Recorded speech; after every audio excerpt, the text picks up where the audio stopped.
We monitored over the period of time specified, and we saw positive and negative narratives. So then what would be the point of the campaign if they're both undermining him and promoting him?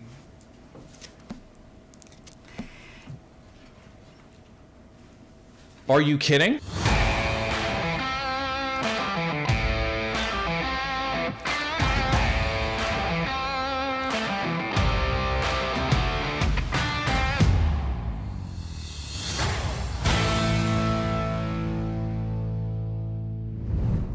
This morning, we were treated to a surprise admission from the Security and Intelligence Threats to Elections, or SITE task force, that Beijing has been running a massive influence campaign on the PRC-run social media platform WeChat. Incredibly, these same people seem to have no answers on the intent of the campaign, but can confidently say it's not going to impact the election. Let's take a look. We are aware of an information operation targeting the 45th general election on the social media platform WeChat. The information operation was launched by Yoli Yomien, WeChat's most popular news account. Intelligence reporting links the Yoli Yomien account to the PRC, Chinese Communist Party's Central Political and Legal Affairs Commission. The content of this information operation contains story about the Prime Minister, Liberal Party of Canada leader, and candidate in Nepean, Mark Carney.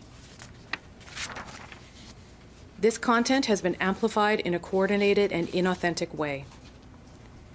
This information operation had contrasting positive and negative narratives, first amplifying Mr. Carney's stance with the United States, and then targeting his experience and credentials. The SITE task force assesses that the foreign state-backed information operation was intended to influence Canadian Chinese communities and look to mold perceptions about the candidate. The campaign received high levels of user engagement and views, between 85,000 and 130,000 interactions, and an estimate of 1 to 3 million views. WeChat developer Tencent reports that the platform itself has over 1.3 billion monthly active users, but has not disclosed how many of those users live overseas. The activity saw large spikes of what is believed to be coordinated inauthentic behavior on March 10th and 25th, 2025. Following increasing levels of engagement on the platform, the Liberal Party representative was briefed about the findings on April 6th. The SITE task force will be discussing this issue with Tencent, the developer of WeChat, later today to raise our concerns. Okay, so this is the general overview of, what this press conference is about. And it's interesting how they're framing this.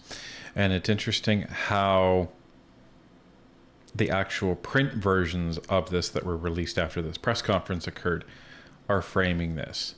Because they're saying they're targeting Mark Carney. Now, that kind of comes across as they're attacking Mark Carney. But that's not what's happening here.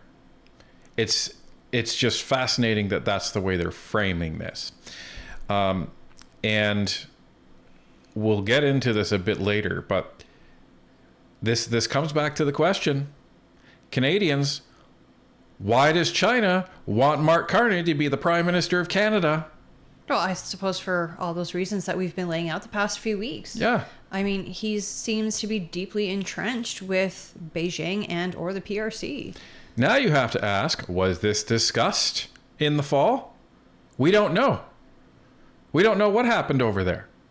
This is the problem when you have somebody that's being paid by the party that's in power, not the government, but the party that's in power to be a financial advisor. Then that guy immediately takes a trip and goes over to China, meets with the president of China, Xi Jinping. Then he meets with and lobbies the mayor of Beijing. And then he meets with and lobbies the Bank of China to give his company a $250 million loan. And then to immediately decide, you know what, now's the time to quit after I've done all of that, and then run for the Prime Ministership of Canada.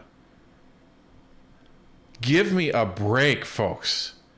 Give me a flippin' break. And now we see, not even just now, remember during the Liberal Party leadership, that China came out against Chrystia Freeland and was on WeChat bashing her. So they didn't want her to get in, which means they wanted Mark Carney to get in. Why do they want Mark Carney to be the leader of Canada so badly? Well, and I think the next question you can ask is, why are we still permitting WeChat in Canada if we know that problems like this exist? Well, and this is the other thing. I know we've said in the past, well, it's because many of the diaspora community, this is their only mode of communication with people back home. But when it's putting our elections potentially in jeopardy, it's got to go.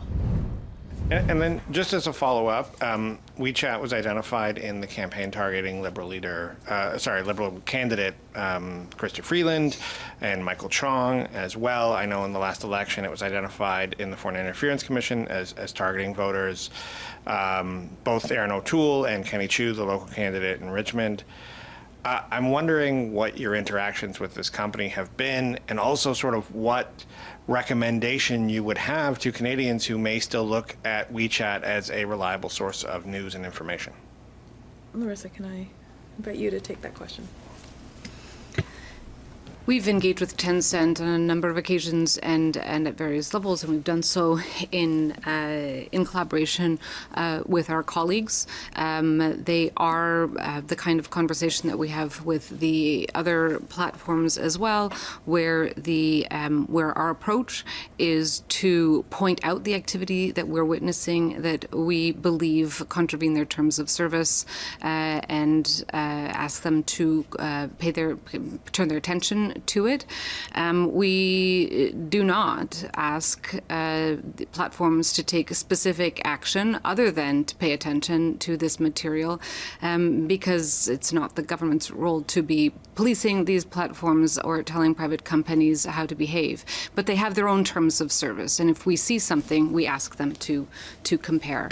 And that's been the discussion with Tencent as well, and will continue to be.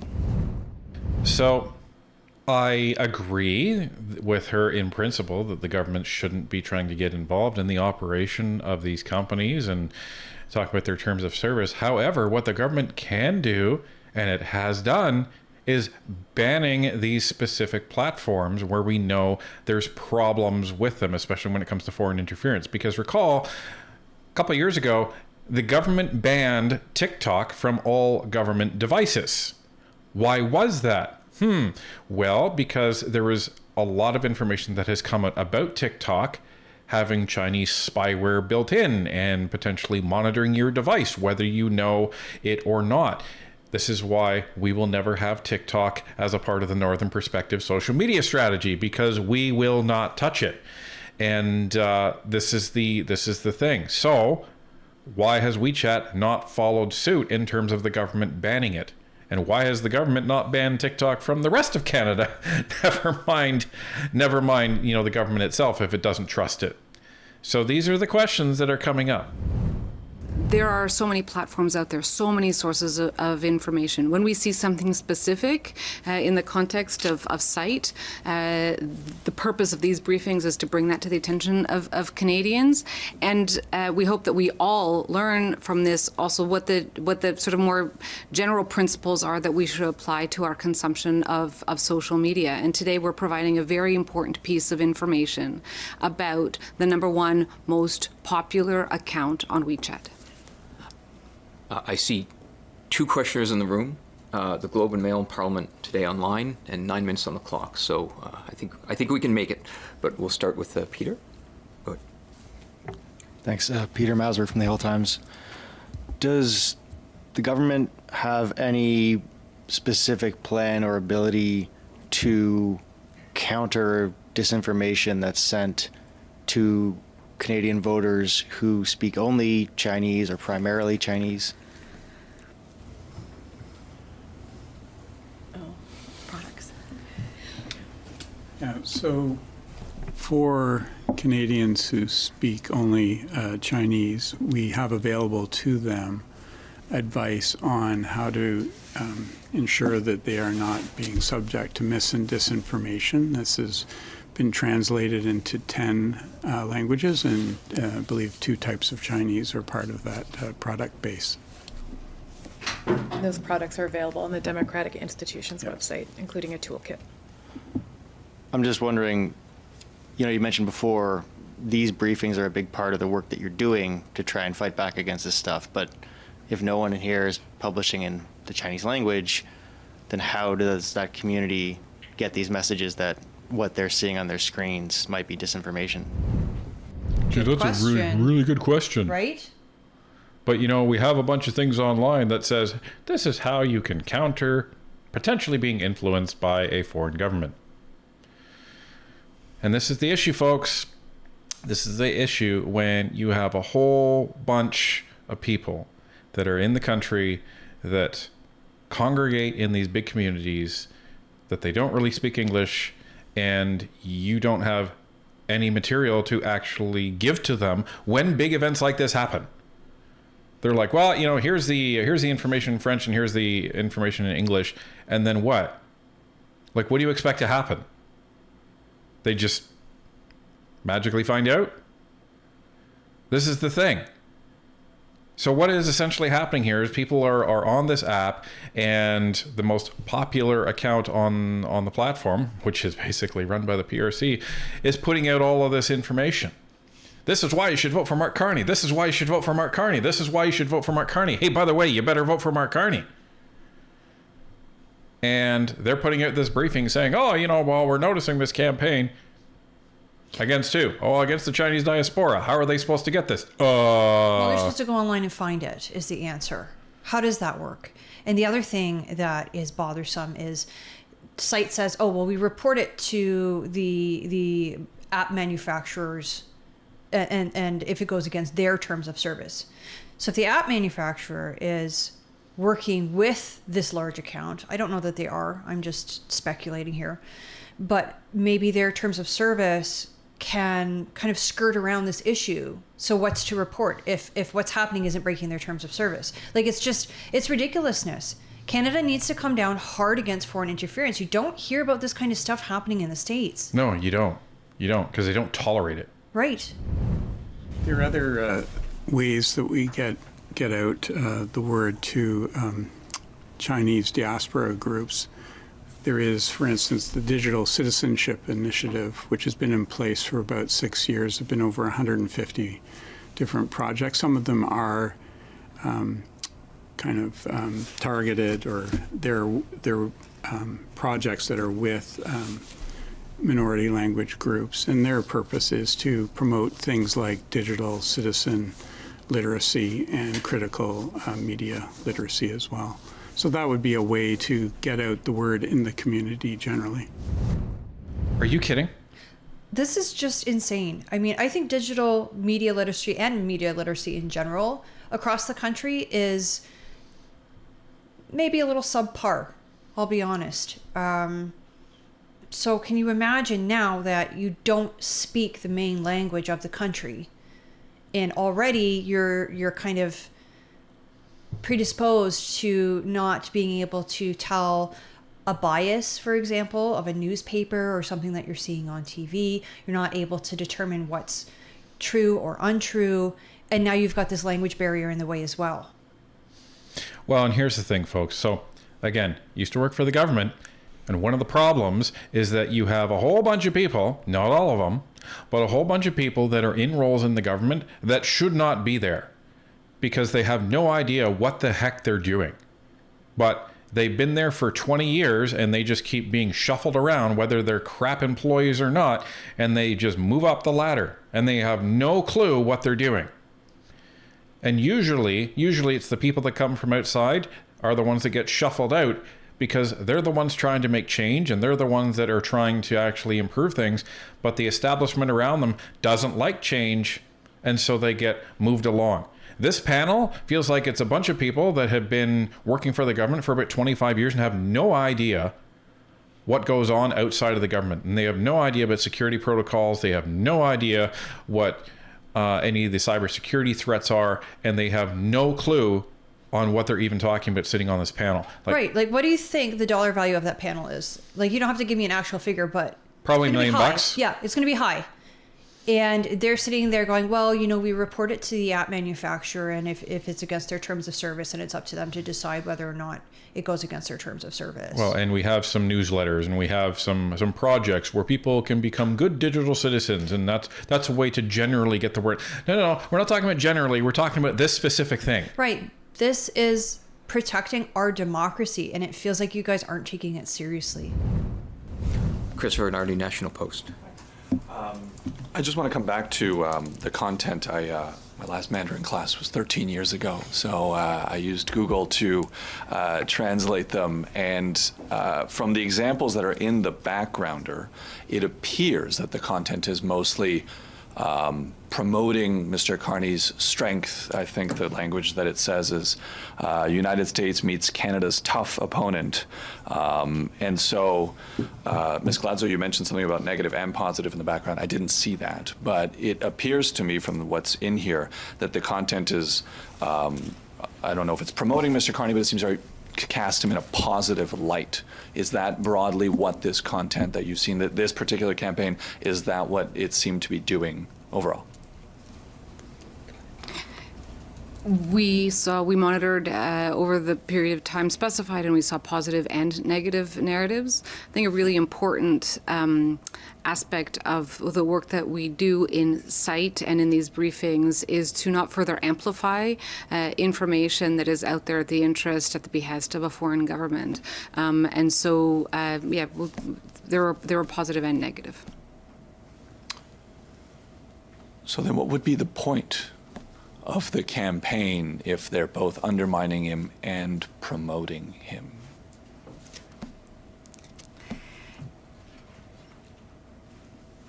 So, I think maybe, disinformation is one thing, but this kind of coordinated inauthentic behavior is just an attempt to pollute the digital environment and try to shape opinions one way or the other. I think, and Vanessa will correct me if I'm wrong, I think it's fair to say the PRC is party agnostic. Like this isn't an attempt one way or another, but it is to kind of sow confusion and discord in the digital environment. Are you kidding me? This is like, okay. So for example, I took a drive today out to the campaign office for one of the EDAs that we volunteer with. And the whole way I was seeing nothing but conservative signs. All conservative signs everywhere. It was fantastic. And I did see a few liberal signs, like less than 10. The rest of them were all conservative. So I could say, well, I saw both conservative and liberal signs, which is true. But the vast majority were conservative signs. So now you can apply that to this situation where they say, well, it was positive and negative. Was it more positive and maybe one or two negative? Like, what's the ratio here? Oh, well, we don't want to amplify that message. Well, that I kind of agree with a little bit, because you don't want to be putting out, again, a foreign government's propaganda out into the Canadian public by repeating it while you're having a press conference. Okay, that's fair. But I think Canadians want to know, was it more pro-Carney? Was it more anti-Carney? Was it somewhere in the middle? And as the reporter asked, why would they be putting out both types of information? Well, and here's the other thing she said. The PRC is party agnostic. Have you been paying attention? This is back in 2023. Former BC MP says he lost his seat due to China allegedly meddling in Canadian election. This is from Conservative MP Kenny Chu. Michael Chong, Conservative, says that the CSIS report on China targeting MPs was sent to the Prime Minister's advisor. CSIS documents reveal Chinese strategy to influence Canada's 2021 election. China employed a sophisticated strategy to disrupt Canada's democracy in the 2021 election campaign as Chinese diplomats and their proxies backed the re-election of Justin Trudeau's Liberals, but only to another minority government, and worked to defeat conservative politicians considered to be unfriendly to Beijing. You are sitting here trying to tell me, lady, that the PRC is party agnostic? Are you kidding? I would say also that our mandate isn't to first understand the point of a foreign information manipulation operation. It's to identify it, to confirm that it is coordinated, inauthentic behavior, that it is state-backed, and to ensure that Canadians are informed that is happening. All right. So at the beginning of this, they said, well, the intent is to influence, diaspora opinion. But now you're saying when you're actually faced with the question, so what are they trying to do here? Well, our job isn't to look at intent. We're just supposed to say that it's happening. Well, then what the hell's the point of this whole announcement? Hey, so a meteor is coming towards the Earth. Is it going to hit us? Well, that's not our job to figure out if it's going to come towards the Earth. Typical bureaucracy. Then you're useless, folks. You are completely useless. There's obviously a narrative here. Give me a break. But thankfully, some of the reporters call them out on this crap. You keep repeating that phrase about how the PRC is party agnostic, but the next part of that often repeated maxim is that it picks candidates it thinks will promote its vision, and it will promote those candidates. So in this case, the information you've given us talks about responsible and decent Mark Carney, a tough prime minister from Canada, all these things. Are you saying that when you tell us that this was intended to influence Chinese Canadian communities in Canada and mold perceptions about him, that you can't determine if they were positive perceptions or negative perceptions? You don't have that ability? That's the question, folks. Like, are you? And I think he's actually asking, are you stupid? Like, you seriously, you don't need a computer program to sit there and analyze that. Maybe a translator, but... Well, and that's it. You have all of these posts that are praising Mark Carney, maybe one, I don't know, because they don't tell us, that is negative towards him, just so they can say, see, it's balanced. But they're saying all these positive things, and they're saying, well, the intent is to influence voters. Okay, so what is the point of this? Well, we can't comment on the intent. A reporter says, you can't extrapolate what they're trying to do here? The fact that the PRC was against Chrystia Freeland, ran a campaign on WeChat, and now they're praising Mark Carney to all of their viewers. Like, are you...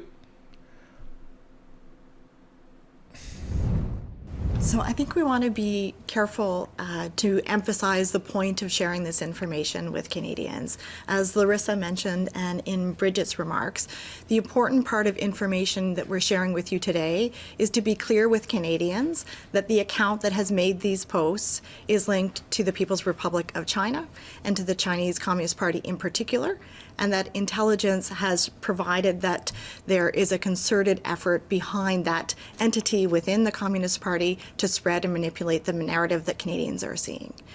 And so we should all keep in mind that a hallmark of democracy is to be able to have such a debate during an election period, and it is for Canadians to have that debate unfettered by the influence of a foreign state.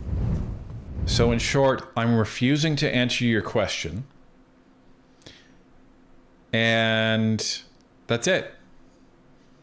That's basically what they're saying. Yeah, China's interfering, but I'm refusing to answer your question, what the point of this is, even though a 5-year-old can understand what the point of this is. I take your point about this kind of being nuanced judgment, but you said it's not likely, in saying that it's not likely to impact the ability for a free and fair election. Can you just be a little bit more specific in what makes you confident in saying that even? And, is there thought to how this could impact the results of the specific riding, or is that just out of sight's bailiwick here? I think maybe I'd start with, so part of it is that it is contained to a very specific social media platform, and that Canadians have the ability to get information about their vote from a variety of sources. So it's not kind of a monolithic approach. And so the panel felt that it was important, and as did CITE, that we come forward and share this information, both because of the level of engagement on this one platform, but also, as Vanessa had said, the link of this particular account to the PRC. That being said, there's no evidence to suggest at the moment that it has any impact on how people may choose to cast their vote. Larissa? And I think even less of an impact now that we are shining a light on it, and that's an important thing to take away from today's briefing. We're shining a light on it, but we're not telling the people that this is actually impacting. We're And not saying whether it's, to impact for positive reasons or for negative reasons. We're not speculating on that, right? well, and the issue here is that they seem to be along this narrative that, who cares if they're saying positive things of Mark Carney? It's not going to impact the election. Well, here's the thing. If you have a foreign state that launches a massive information campaign that is dumping information on people that speak their language, and these are hundreds of thousands of people across the country, folks, from BC to mainly Toronto is where these ridings are that are full of Chinese diaspora people. And they are all going to be convinced by some of this information that, maybe Carney's the guy that I need to vote for because the motherland is telling me I need to do that. That's positive for Carney, but who's it negative for? All the other parties. All the other parties. And here's the other thing. In Canada, we have very specific laws as to how much parties can spend for their campaigning during the election period.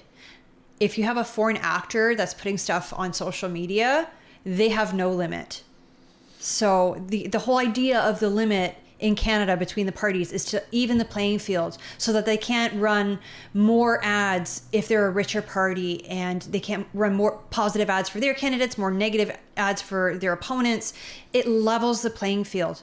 There is no such law for a foreign entity to do this. And this comes back to our question. Mark Carney spent a bunch of time in China in the fall, right before he decided to run for the Liberal leadership.